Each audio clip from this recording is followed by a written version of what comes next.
또한 하나님께서 우리에게 주시는 말씀은 마태복음 7장 15절로 20절까지입니다. 신약성경 신면에 있습니다. 마태복음 7장 15절로 20절까지의 말씀을 제가 봉독해 드리겠습니다. 거짓 선지자들을 삼가라. 양의 옷을 입고 너희에게 나아오나 속에는 노략질하는 이이라. 그들의 열매로 그들을 알지니 가시나무에서 포도를 또는 엉겅퀴에서 무화과를 따겠느냐. 이와 같이 좋은 나무마다 아름다운 열매를 맺고 못된 나무가 나쁜 열매를 맺나니 좋은 나무가 나쁜 열매를 맺을 수 없고 못된 나무가 아름다운 열매를 맺을 수 없느니라. 아름다운 열매를 맺지 아니하는 나무마다 찍혀 불에 던져지느니라. 이러므로 그들의 열매로 그들을 알리라. 아멘. 잠시 기도하겠습니다. 하나님, 아름다운 찬양으로 우리에게 은혜 주셨는데 이제 말씀으로 은혜 받길 원합니다. 말씀으로 우리를 새롭게 하여 주시옵소서. 예수님의 이름으로 기도하옵나이다. 아멘. 사랑하는 성도 여러분, 한 주간 은혜 가운데 잘 지내셨습니까? 현장 예배와 영상 예배를 드리는 모든 성도들 주님의 이름으로 환영합니다. 서로 기쁜 마음으로 앞뒤 좌우로 인사 나누고 교제 나누겠습니다. 반갑습니다. 잘 오셨습니다. 사랑합니다. 축복합니다. 오늘 말씀을 생각하면서 한번 따라 하시겠습니다. 주님께서 기뻐하시는 아름다운 열매를 맺겠습니다. 아멘. 오늘 말씀은 예수님께서 말씀하시는 산상수훈의 이제 결론적인 말씀에 이릅니다. 아름다운 열매를 맺으라고 말씀합니다. 우리 속담에 될성 부른 나무는 이 떡잎부터 알아본다, 이 속담이 있죠. 크게 될 사람은 어릴 적부터 남다르다는 것입니다. 좋은 결과가 기대되는 일은 처음부터 잘 된다는 것을 비유적으로 말하고 있죠. 이와는 반대로 이 싹수가 노랗다라는 속담이 있는데요. 이는 가능성이나 희망이 처음부터 보이지도 않고 개선의 여지가 없다라는 말이기도 하죠.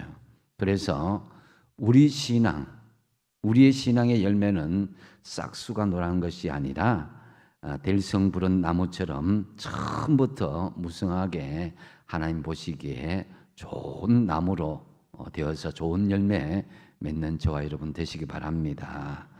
오늘 성경에서 주님께서 바라시는 열매는 이 세상에서 누리는 이 세상의 열매이기보다는 신앙의 열매를 의미합니다. 그런데 이 신앙의 열매를 맺기까지는 많은 이 거짓 나무들, 거짓 선지자들, 우리가 분별하기 힘든 일들이 있다라는 것을 경고하고 있습니다. 특히 바리새인과 서기관들 그리고 이와 유사한 거짓 선지자들을 조심하라는 것입니다. 겉으로 보기에는 양의 옷을 입고 있지만 실상은 이리 같아서 많은 사람들에게 악을 행하고 죄악된 길로 인도하여 결국 자신도 멸망을 당하고 다른 사람들까지도 멸망에 이르게 한다라는 것이죠.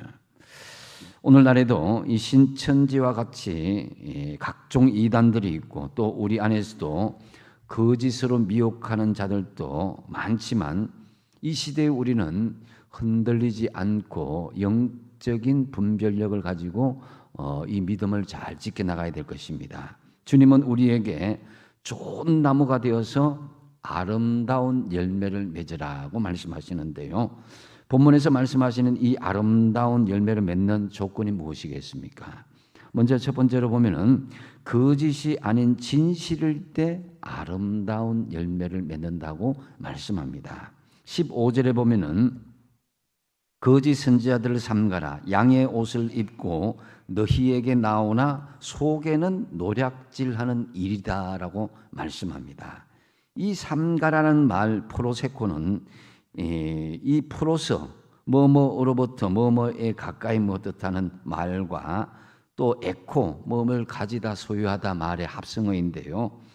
뭐뭐 쪽으로 마음을 돌리다, 주목하다, 주의하다, 따르다, 관심을 가지다, 어느 쪽으로 걱정하다, 조심하다라는 그런 뜻입니다. 그래서 우리가 거짓을 향해서 마음을 주의하고 또 거기에 대해서 조심할 것을 말씀하면서 양의 옷을 입고 너희에게 나타나는 그 이리들이 있음을 경계할 것을 말씀합니다.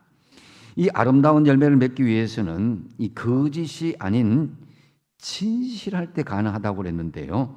거짓은 양의 옷을 입고 것과는 달리 속은 이리처럼 팍 우리를 노략질할 수 있다는 거죠. 여러분, 사실 우리는 우리 주변에 이 값비싼 진품을 살 수 없을 때에 이 짝퉁으로 위안을 삼는 사람들이 있습니다. 물론 지나치게 비싼 값을 치르면서까지 진품만을 고집하는 것은 허영심이라고 할 수가 있겠죠. 하지만 아무리 비싼 값을 치르더라도 결코 가짜나 짝퉁을 택해서도 안 되고 반드시 진품을 택해야 하는 것이 있습니다. 그것은 바로 하나님의 진리입니다. 이 진리는 절대로 거짓이나 가식이나 어떤 다른 것으로 변장될 수 없습니다. 그런데 거짓이 더 진리처럼 보이는 것이 오늘 현대 사회의 현실이기도 합니다. 특히 오늘날 성의 다양성을 주장하면서 동성애를 조장하고 또 하나님께서 창조하신 이 아름다운 세계를 변질시키면서 특히 우리 인간이 원숭이에게서 진화하여서 된 것이라고 하나님의 창조 지수를 완전히 적대적으로 대하는 세력들이 있습니다. 안타깝게도 지금 그것이 과학이 되고 학문이 되어서 학생들에게 가르쳐지고 있다는 것이 바로 진리를 위장한 거짓이라는 것입니다. 이 거짓에 타협하다 보면 결국 계속 거짓도 반복해서 교육이 되면 진리처럼 믿어진다는 것입니다. 거짓에 타협하다 보면 결국엔 이리에 노략질 당하다 해서 모든 것을 잃어버리고 말게 된다는 거죠. 실제로 오늘날 서구 기독교 현실을 보시면은 종교의 다양성, 종교의 편향을 하지 말자 이것을 주장하다 보니까 오히려 그들이 가지고 있는 기독교 정체성을 상실하다 못해서 지금은 기독교가 굉장히 쇠락의 길로 걷고 있지 않습니까? 진실을 위장한 거짓은 이 자신을 위장합니다. 처음부터 본색을 드러내고 접근하지 않습니다. 적어도 겉모습은 거부감이 생기지 않는 양의 옷을 입는다는 것입니다. 그 다음에는 효과적인 노략질을 위해서 적극적으로 양인 하나님의 백성들을 노략하게 된다는 거죠. 이 알라를 따르는 이슬람 신자들은 처음에 숫자가 적을 때는 그 이민을 가서 그 사회에 순응하는 척하지만은 인구의 10% 이상이 되면 그때부터는 이슬람은 그들의 자치법인 샤리아법, 이슬람의 전통법을 그렇게 주장하게 되고 샤리아 존이라는 것을 형성하게 된다고 합니다. 그러면 감히 경찰도 손댈 수 없는 치외 법권 지역이 되고 마는 것입니다. 최근 울산 동구에서도 주민 허락 없이 대거 이슬람 사람들이 유입되었고 전국 곳곳마다 이슬람 사원들이 세워지고 있음을 우리는 경계할 수 있어야 합니다. 물론 우리가 불쌍한 사람을 도와주고 긍휼히 여기는 마음을 가져야겠지만은 대한민국의 주체성을 자칫 잃어버릴 수도 있음을 우리가 유의하지 않으면은 대한민국과 우리 기독교 정체성을 잃어버릴 수도 있습니다. 아울러 또 우리 안에 거짓 선지자들인 신천지와 거짓 목자들, 거짓 신학자들을 조심해야 됩니다. 여러분 요즘 특히 코로나 이 시대에 잘못된 유튜브를 보고 사람들이 영적으로 오염되는 경우가 너무나 많이 있습니다.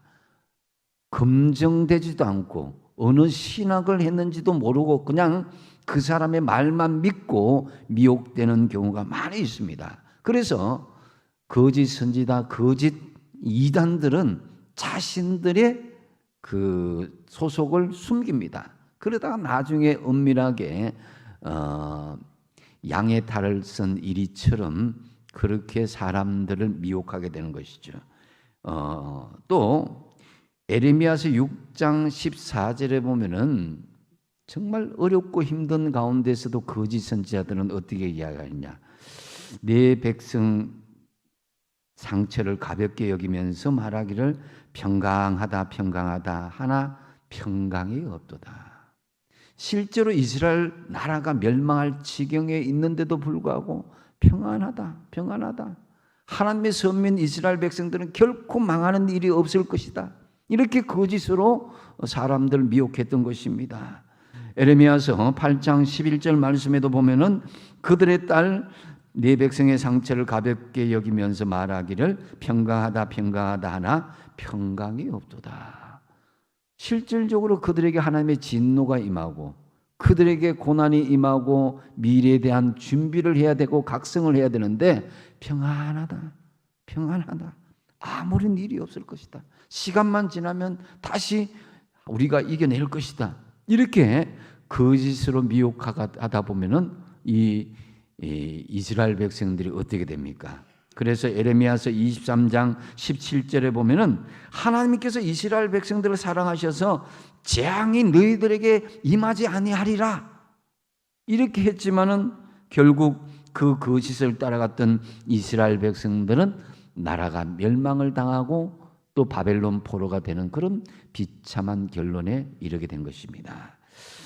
오늘 우리 한국교회에 이 단상 위에도 이 십자가 복음보다는 재앙이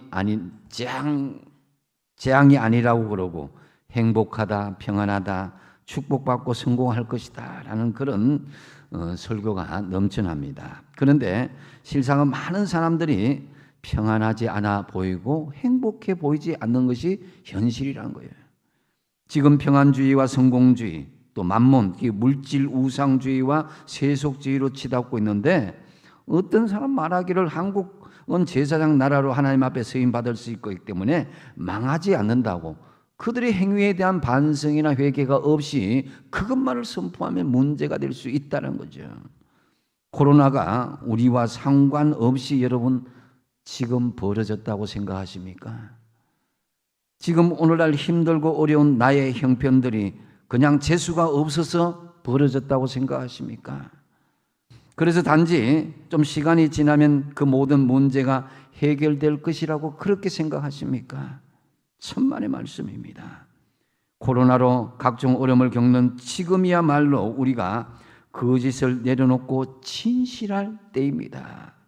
십자가의 피로서 우리의 죄를 씻어내지 않고 그냥 내버려 둔다면 하나님의 심판은 진짜 임할 수도 있습니다. 16절에 보면은 그들의 열매로 그들을 알지니 가시나무에서 포도를 또는 엉겅퀴에서 무화과를 따겠느냐고 그랬습니다. 거짓은 거짓의 열매를, 진실은 진실의 열매를 맺는 것이 인지상정입니다. 팔레스타인 지역의 엉겅퀴는 잎이 무성해서 멀리서 보면 마치 무화과 나무처럼 보인다고 합니다. 그러나 가까이 다가가 살펴보면 열매는 없고 가시만 돋아나 있다는 거예요. 아무리 겉모양이 비슷해도 그 열매를 보면 어떤 나무인지를 확실히 알 수 있게 되는 것입니다. 비슷한 짝퉁 신앙에 우리가 현혹되지 말아야 됩니다. 확실하고도 진실한 신앙이 아름다운 열매를 맺을 수 있습니다. 하나님께서는 이 코로나를 통해서 우리의 믿음이 세속의 어떤 것에 규합되지 않고 세속의 어떤 것에 흔들리지 않고 하나님과의 나와의 확실한 믿음의 심지가 세워지는 것, 이것을 분명히 원하고 있음을 알 수가 있습니다. 여러분, 가시나무에서 포도 열매를 딸 수도 없습니다. 엉겅퀴에서 무화과 나무를 딸 수 없습니다. 결코 거짓으로 진정한 열매를 맺을 수 없다는 것이죠. 진실한 열매, 아름다운 열매는요, 하루아침에 맺혀지지 않습니다. 잘 익어가는 것 하다도 이 태풍을 만나거나 병충해를 만나면은 그 열매가 떨어지기도 합니다. 열매는 겉모습도 중요하지만 또한 속이 알찬 것도 중요합니다. 허우대만 멀쩡한 사람보다는 조금 못나서도 속이 꽉 찬 사람, 또 그 사람이 진짜인데요, 사람의 눈을 속이는 것은 참 그렇게 어렵진 않습니다. 그러나 그 누구도 은밀한 중에 보시는, 중심을 보시는 하나님을 속일 수는 없죠. 사람들에게 잘 보이는 것보다는, 사람들에게 정말 우리 신앙을 은혜롭게 나 잘한 것처럼 보이는 그것보다 더 중요한 것은 내 내면, 하나님께서 보시는 그 중심을 우리가 잘 연단받고 훈련해야 되는 것입니다. 그래서 이런 내 속에 있는 진실함을 추구하다 보면은 때론 시간이 걸리더라도 사람들에게 감동을 줄 뿐만 아니라 내가 진실함으로 아름다운 열매를 맺을 수 있게 되는 것입니다. 그래서 여러분, 참과 거짓을 잘 분별하시되 내가 먼저 진실함으로 아름다운 열매를 맺으시기 바랍니다. 그다음 두 번째로, 나쁜 나무가 아닌 좋은 나무일 때 아름다운 열매를 맺는다고 말씀합니다. 17절에 보면은 이와 같이 좋은 나무마다 아름다운 열매를 맺고 못된 나무가 나쁜 열매를 맺는다 그랬습니다. 열매보다 중요한 것은 나무이죠. 예수님은 아름다운 열매만을 강조하지 않습니다. 먼저 아름다운 열매를 맺기 위해서는 나쁜 나무가 아닌 좋은 나무가 되라고 말씀하시는 것이죠. 나무는 가시나무인데 열매는 포도를 따겠다는 것 말이 되지가 않죠. 나무는 엉겅퀴인데 열매는 무화과를 따겠다는 그것도 더 말이 안 되는 것입니다. 그래서 예수님께서는 열매보다는 나무를 강조하시는 것이죠. 이 열매가 그 사람의 행위라면은 나무는 그 사람의 됨됨이, 즉 성품과 인격을 말하는 것입니다. 즉 속 사람이 변하면은 그 행동은 자동적으로 따라오게 되는 것입니다. 우리가 순간적으로 보여주는 행동에는 얼마든지 가식적으로 보여줄 수가 있습니다. 하지만 이것은 오래가지 못합니다. 속 사람은 여전한데 행동만 바꾸다고 되는 것은 아닙니다. 그것이 가식인 것이죠. 탐스러운 포도 열매로 그럴싸하게 보이면서 가시나무 되는 그것을 숨기려 하지 말고 열매 이전에 나를 포도나무로 접붙임을 받아야 되는 거예요. 화려하고 예쁜 무화과를 보이면서 엉겅퀴인 자신의 숨겨진 모습을 감추려 들지 말고 근본적인 나 자신을 하나님 앞에 무화과 나무로 접붙임을 받아야 되는 거예요. 보이지 않는 생각은 이 씨앗과도 같았습니다. 땅에 숨겨진 씨앗. 반면 겉으로 드러나는 말은 열매이죠. 그래서 보이지 않는 의지는 나무요, 보이지 않는 행위는 열매인 것입니다. 그래서 속에 있는 인격은 나무요, 다른 사람들의 평판은 그 열매입니다. 그러므로 우리가 나쁜 열매를 맺었으면 잘못된 내 인생, 내 생각, 내 의지, 내 인격을 먼저 인정하는 것이 중요합니다. 우연은 없습니다. 내 의지는 그것이 아니었는데 환경이 나를 어쩔 수 없이 그렇게 만들었다. 어떤 환경이나 사람을 탓해서는 안 되는 것이죠. 중요한 것은 내가 좋은 씨앗이 되고 그 좋은 씨앗으로 말미암아서 좋은 나무가 되는 것이지 사람이나 환경이 우리를 좌지우지하지 않는다는 것입니다. 그래서 좋은 나무가 되기 위해서는 연단과 훈련이 필요하다라는 거죠. 그래서 아름다운 그 나무, 아름다운 열매를 수확하기 위해서는 여러분 걸음을 줘야 되고 가지치기를 해야 됩니다. 마찬가지로 우리의 신앙생활에서도 불필요한 가지들은 가지치기로 연단받아야 되고 걸음을 주는 말씀의 훈련이 필요한다는 것입니다. 그래야 건강하고 아름다운 나무가 되어서 아름다운 열매를 맺을 수가 있게 되는 것이죠. 우리 신앙에서 스스로 한번 생각해 보십시오. 내가 가지치기 해야 될 것은 무엇인가? 거기엔 아픔이 동반합니다. 말씀을 묵상하고 또한 말씀을 공부하고 말씀대로 살려는 영적인 땅이 기름지도록 해야 또 아름다운 그런 열매를 맺을 수 있는 기반이 되는 것입니다. 갈라디아서 6장 8절 9절 한번 같이 한번 읽어보겠습니다. 시작.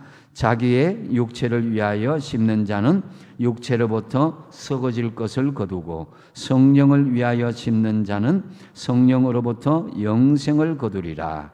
우리가 선을 행하되 낙심하지 말지니 포기하지 아니하면 때가 이름에 거두리라. 할렐루야. 이 말씀 그대로입니다. 심은 대로 거두게 되어 있습니다. 또 18절에 보시면은 좋은 나무가 나쁜 열매를 맺을 수 없고 못된 나무가 아름다운 열매를 맺을 수 없다 그랬는데, 여기에서 좋다라는 헬라어는 아가도스, 나쁘다는 포네로스, 못되다는 샤프로스, 아름답다는 칼로스라고 하는데, 이 단어가 다 윤리적인 단어입니다. 그 나무에서 나오는 결과물이라는 것입니다. 그래서 나무의 열매에다가 사용한 것은 사람의 행위이고 윤리적인 측면을 말씀하는 것이죠. 마지막 날에 우리가 열린 결과물, 이 나무의 열매를 보고 심판하신다라는 것입니다. 이에 우리는 먼저 좋은 나무가 되어서 아름다운 열매를 맺도록 해야 된다라는 것입니다. 그래서 우리 자신을 잘 점검하는 것이 중요합니다. 하나님의 말씀을 이성적으로 받아들이고 마음의 감동을 받는다면은 삶의 열매가 이어지는 지정의가 그대로 실현될 수 있는 것이 온전한 믿음의 모습인 것입니다. 그래서 여러분, 과수 농사를 해본 분들은 아실 것입니다. 저도 지난 교회에서 과수 농사 하는 분들 많이 봤거든요. 그런데 과수 농사에서 중요한 두 가지가 있습니다. 그것은 첫 번째는 가지치기와 두 번째는 적과입니다. 적과는 뭐냐면은 열매를 솎아내는 것이죠. 많은 열매가 맺힌다고 좋은 게 아닙니다. 열매를 솎아내야, 적과를 해야 그 열매가 크고 아주 건강하게 아름답게 열매를 맺을 수 있습니다. 그래서 이 가지치기와 적당한 열매의 솎아내기가 없으면은 아름다운 열매를 맺을 수가 없는 것입니다. 마찬가지로 신앙생활에서도 이 가지치기와 열매를 솎아낼 수 있어야 되는 것이죠. 우리의 잘못되고 왜곡된 불신앙, 불순종, 또 잘못된 성품과 인격을 이 가지치기하고 또 솎아낼 수 있어야 되는 거예요. 그래야만 주님께서 기뻐하시는 좋은 나무인 포도나무 무화과나무가 되어서 풍성한 열매를 맺을 수 있게 되는 것입니다. 여러분의 신앙도 필요 없는 가지치기를 하시고 또 솎아낼 것은 솎아내어서 아름다운 열매를 맺으시기 바랍니다. 그리고 세 번째로, 버림이 아닌 쓰임이 될 때에 아름다운 열매를 맺을 수 있다고 말씀합니다. 19절 말씀에 보면 아름다운 열매를 맺지 아니하는 나무마다 찍혀 불에 던져지느니라고 말씀합니다. 찍혀서 불에 던져진다는 것은 심판에 있음을 말씀하는 것이죠. 버림을 당한다는 것이죠. 열매를 맺지 않는 나무는 결국 버림을 당하고 멸망을 당한다는 것입니다. 아무런 쓸모도 없고 도움이 되지 않는 버릴 나무, 이것은 결국 멸망을 당한다는 것인데요. 성경에 나오는 포도나무, 감람나무, 무화과나무의 특징이 있는데, 이 나무들은 한결같이 여러분 땔감이 목적이 아니라는 것입니다. 열매를 맺어야 하는 나무들이죠.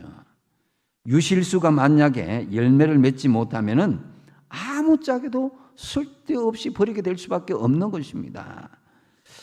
마태복음 3장 9절의 말씀인데요. 이미 도끼가 나무 뿌리에 놓였으니 좋은 열매를 맺지 아니하는 나무마다 찍혀 불에 던져지리라고 그랬습니다. 우리 주님께서는 쓰임이 되지 않을 때에, 하나님께서 우리에게 이 땅에 사명을 주시고 각각의 임무를 주셨는데 쓰임을 받지 못할 때는 버릴 수밖에 없는 거예요. 그래서 그것이 도끼로 찢겨서 불에 던져지는 하나님의 심판이 있다라는 것을 우리가 깊이 명심해야 됩니다. 그래서 예수님께서 마태복음 21장 19절에서 이파리만 무성한 열매 없는 무화과 나무를 저주하십니다. 이제부터 영원토록 내가 열매를 맺지 못하리라 하시니 무화과 나무가 곧 마른지라 그랬습니다. 그래서 여러분, 하나님 앞에 나는 쓰임을 받는 사람인지 아니면 도태되어서 버림을 받은 사람인지 스스로 생각할 수 있어야 돼요. 우리는 버리는 나무가 아닌 쓰임받는 나무가 되어서 아름다운 열매를 많이 맺는 것이 중요한 사명이요, 그것이 우리 본래의 하나님을 영광을 올려드리는 본래의 우리 인간의 목적입니다. 요한복음 15장 5절 말씀을 같이 한번 읽어보겠습니다. 시작. 나는 포도나무요 너희는 가지라. 그가 내 안에 내가 그 안에 거하면 사람이 열매를 많이 맺나니 나를 떠나서는 너희가 아무것도 할 수 없음이라. 아멘. 여러분, 우리는 비록 그 전에 그 원줄기가 이어지지 않더라도 이제는 예수 그리스도의 십자가의 보혈 앞에 안에서 다 접붙임을 받으심을 믿으시기 바랍니다. 그래서 우리는 이제 원줄기 되시는 예수님을 떠나서는 아무것도 할 수 없는 존재다. 나를 떠나서는 열매를 맺을 수 없다는 것입니다. 아무것도 할 수 없다는 거예요. 그래서 우리의 삶 중심에 예수님이 내 삶의 중심이 되어야 된다는 거죠. 그 외의 장가지들은 지혜롭게 쳐낼 수 있어야 우리가 좋은 열매, 아름다운 열매를 맺을 수 있습니다. 사단은 우리에게 끊임없이 세상 일도 중요하고 교회 일도 중요하고 잘할 수 있는 것처럼 끊임없이 유혹을 합니다. 그래서 결정적으로 세상 일과 교회 일이 서로 충돌하고 상충될 때에 세상 일을 선택해야 된다는 것을 강요합니다. 그래도 네 먹고 살아야 되지 않겠냐, 세상에 네 지위를 잃어버릴 수도 있잖아 하면서 우리에게 세상 일도 교회도 열심히 해도 된다 하다가 어느 순간에 그 세상의 가지를 치는 것이 아니라 하나님의 원가지를 잘라버리는 그런 우매한 일들이 벌어진다는 것입니다. 때론 세속적인 복이 우리 신앙생활의 열매인 것처럼 유혹하기도 합니다. 이런 유혹에 넘어가게 되면 결국 원줄기인 예수님을 떠나는 이 죽어 버림받는 가지가 되어버린 것입니다. 그래서 버림받은 가지는 불에 던져질 수밖에 없다는 거죠. 신앙생활에 버려야 할 것은 버리고 지켜야 할 것은 지켜나가야 되는 것이죠. 세상 중심이 아니라 여러분 예수 중심으로 사시기 바랍니다. 세속 중심이 아니라 말씀 중심으로 사십시오. 유한한 이 땅 중심이 아니라 영원한 하나님 나라 중심으로 사시길 바랍니다. 그래야 버림받지 않고 쓰임받는 나무가 되어서 아름다운 열매를 맺을 수 있다는 거죠. 오늘 보면 20절에 보면 그러므로 그들의 열매를 그들을 알리라. 그들의 열매로 그들을 안다고 그랬습니다. 여러분은 하나님 앞에 설 때에 어떤 열매로 설 것 같습니까? 한번 상상해 보십시오. 주님의 마지막 심판의 자리에 나는 어떤 모습으로 설 것인가? 두 사람을 제가 비교해서 말씀드립니다.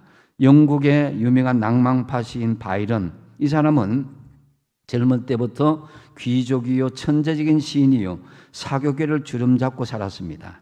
세상에 즐길 것은 다 즐기고 자기 멋대로 방탕하고 방종한 삶을 살았습니다. 그러다가 36살에 젊은 나이에 말라리아에 걸려서 세상을 떠나고 말았습니다. 그는 말년에 자기 인생에 대해서 고백하기를 나의 인생은 말라빠진 낙엽 한 장 같구나. 나는 벌레처럼 살았다. 나에게 남은 것이 있다면 오직 슬픔과 고독뿐이라고 그렇게 절규하며 죽어갔습니다. 반면에 영국의 유명한 청교도 작가인 존 번연이라는 사람이 있는데요. 이 사람이 참으로 감옥 속에 있으면서도 철로 역정이라는 유명한 훌륭한 책을 썼습니다. 그는 자기 스스로를 말하기를 심판의 날에 사람들은 자기들의 열매에 따라서 심판을 받게 될 것이다. 너는 무엇을 믿었느냐라고는 질문이 아니라 너는 그 믿음으로 어떤 열매를 맺었느냐, 믿음을 그대로 실천하였느냐라는 질문을 받게 될 것이다 라고 말을 했습니다. 여러분의 인생의 마지막에 후회하고 절망하고 버려진 나무로 살 것입니까? 아니면은 주님 앞에 나는 아름다운 열매로 쓰임 받았음을 당당하게 그 믿음으로 가지고 나아갈 것입니까? 여러분은 이 세상에 떠날 때 어떻게 고백하겠습니까? 오늘 말씀에 그들의 열매로 그들을 알리라라고 말씀합니다.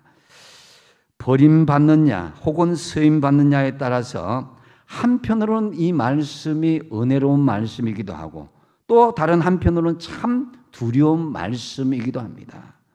지금 하나님께서 우리에게 각각의 일터에서 학교에서 아름다운 열매 맺기를 기대하면서 우리를 세워주셨습니다. 교회에서도 집사, 장로, 권사, 성도의 직분에 합당한 아름다운 열매를 맺도록 지금 세워주셨습니다. 또한 가정과 이웃 간에도 아름다운 열매를 맺도록 우리를 세워주셨습니다. 하나님 앞에서 우연은 없습니다. 내가 다른 가정에 태어났으면, 내가 다른 교회에 있었으면, 내가 다른 직장에 다녔으면 그 말은 옳지 않습니다. 하나님께서 태초 이전에 여러분을 사용하시고자 여러분의 지금 가정, 지금 일터, 지금 삶의 현장에 우리를 보내주셨습니다. 그 사명을 다하라고, 그 열매를 맺으라고 우리에게 주신 것입니다. 그렇기 때문에 우리는 하나님 앞에서 그 다 계획과 그 역사하심이 있음을 믿고 유한한 인생에 헛된 것을 추구하려다가 버림을 받을 것이 아니라 영원한 하나님 나라를 바라보면서 이 땅에서도 하나님의 귀한 쓰임을 받아서 하나님 앞에 아름다운 열매를 당당하게 드러내시기 바랍니다. 말씀을 정리합니다. 우리는 이제 예수님께 접목이 되어서 이미 좋은 나무가 되어서 아름다운 열매를 맺도록 은혜를 받은 존재입니다. 할렐루야. 세상에 버림받은 존재가 아니라는 것입니다. 이 좋은 기회를 놓치면은 가시나무와 은근기처럼 찢기고 베어져서 연료용 땔감처럼 불에 던질 수밖에 없다라는 것을 명심하십시오. 우리는 예수님의 원가지인 포도나무의 접붙임을 받은 가지로서 아름다운 열매를 맺을 조건을 부여받았습니다. 이제는 우리에게 주어진 숙제를 믿음으로 행하는 것만 남았습니다. 내가 이성적으로 깨닫고 감정적으로 뜨거운 은혜를 받았다면 이 숙제는 나에게 이제 삶의 열매로 이어져야 되는 거예요. 어떻게 해요? 첫 번째 뭐라 그랬습니까? 거짓이 아닌 진실일 때 아름다운 열매를 맺는다는 거죠. 두 번째 뭡니까? 나쁜 나무가 아닌 좋은 나무일 때 아름다운 열매를 맺는다는 것입니다. 우리의 잘못되고 왜곡된 불신앙과 불순종의 가지들을 솎아내고 예수님 때문에 속 사람이 변화해서 좋은 성품과 인격으로 아름다운 열매를 맺어야 되는 것입니다. 그리고 세 번째 뭡니까? 버림이 아닌 쓰임이 될 때에 아름다운 열매를 맺는다고 그랬습니다. 하나님께서는 가정과 일터, 학교 모든 삶의 현장에서 쓰임 받도록 하나님께서 예정하시고 우리를 지금 세워주셨습니다. 그 자리가 하나님이 주신 자리로 알아서 쓰임 받도록 힘쓰십시오. 참으로 우리 모두 오늘 말씀대로 거짓이 아닌 진실로, 나쁜 나무가 아닌 좋은 나무로, 버림이 아닌 쓰임 받는 나무가 되어서 아름다운 열매를 풍성하게 맺혀 나가기를 바랍니다. 기도하겠습니다. 하나님, 오늘 주신 말씀대로 이제 거짓이 아닌 진실로, 나쁜 나무가 아닌 좋은 나무로, 버림이 아닌 쓰임받는 나무가 되어서 아름다운 열매를 풍성하게 맺게 사는 우리 모두가 되게 하여 주시옵소서. 예수님의 이름으로 기도하옵나이다. 아멘.